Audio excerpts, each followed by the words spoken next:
Hi, I'm Brendan Brown, and you're watching WorshipTogether.com's NewSongCafe. Today we're joining Maher, writer of For Your Glory. We hope you enjoy your time with us. Matt, so good to be with you. It's good to be here, Brendan. So you're going to do a song called For Your Glory. Yes.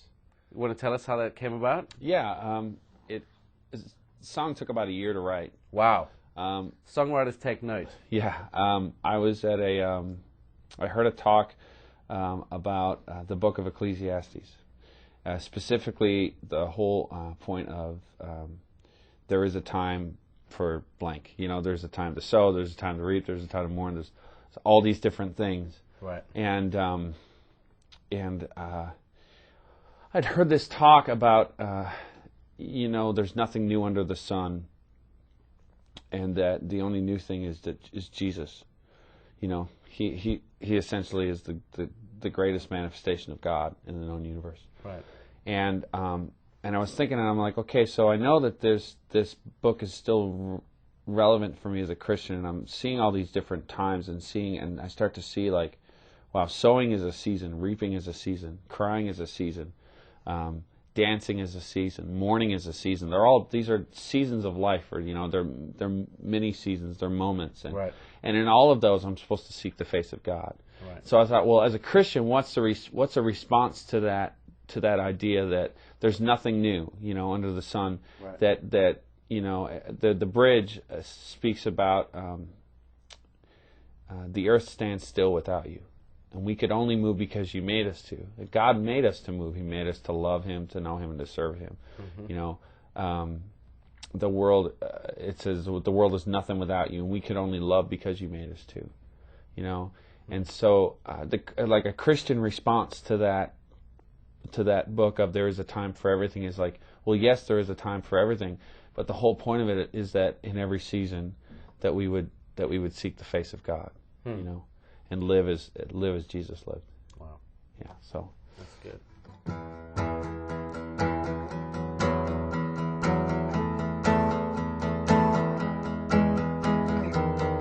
There is a time to live.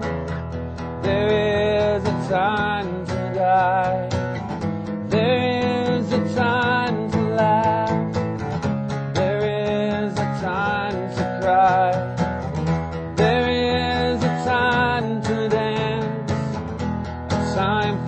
Joy's embrace, and in all seasons, God, we humbly seek your face. This is our offering to you. This is our offering. Everything I am is for your glory. Everything I am for you alone. Everything I am is for your glory. Everything I am for you alone. The earth stands still without you, and we could only move because you made us do.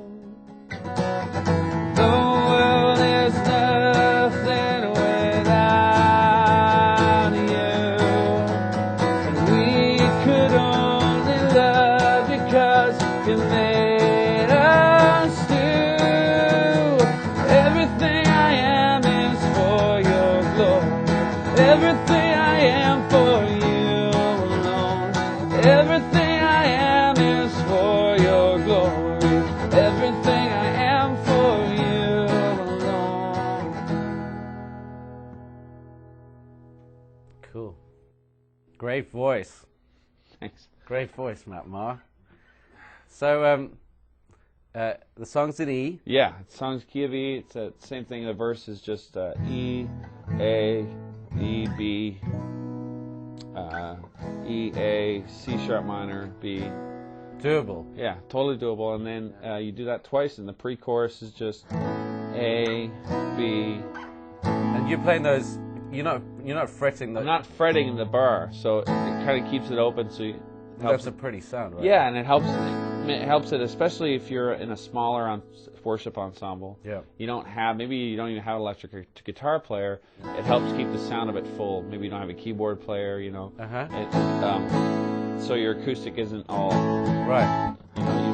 There's a fuller resonating sound.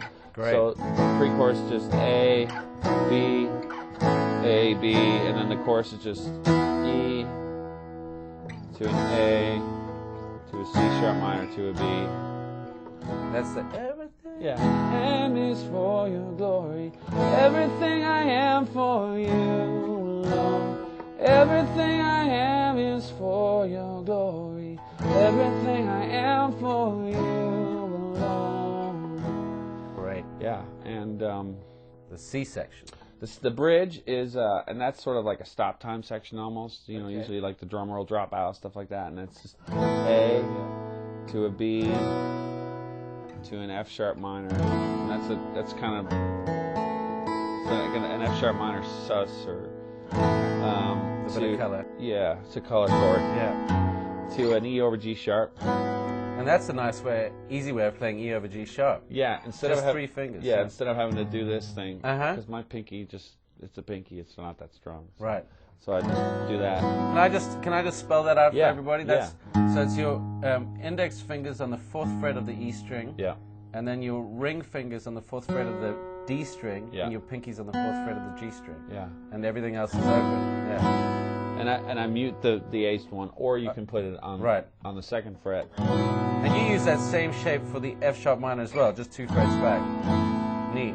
Yeah. That's a handy little chord to know. Yeah. And then the earth stands still without you, and we could only move because you made us to. C sharp minor. Right. And then same thing, it does that again, and the second half.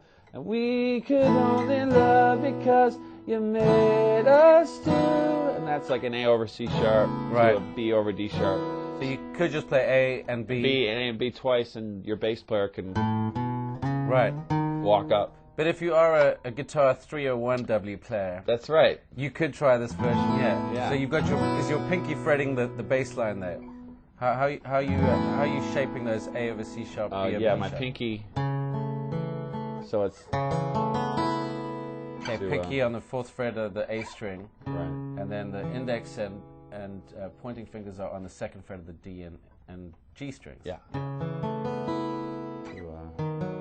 Pretty. That's your piano playing influences coming through, huh? Yeah. Really nice. Yeah. Okay, I've got one last guitar 301W question. I saw halfway through the song you did like a.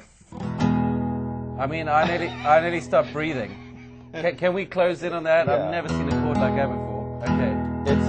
It's essentially what you're doing is you're just playing an E chord, right?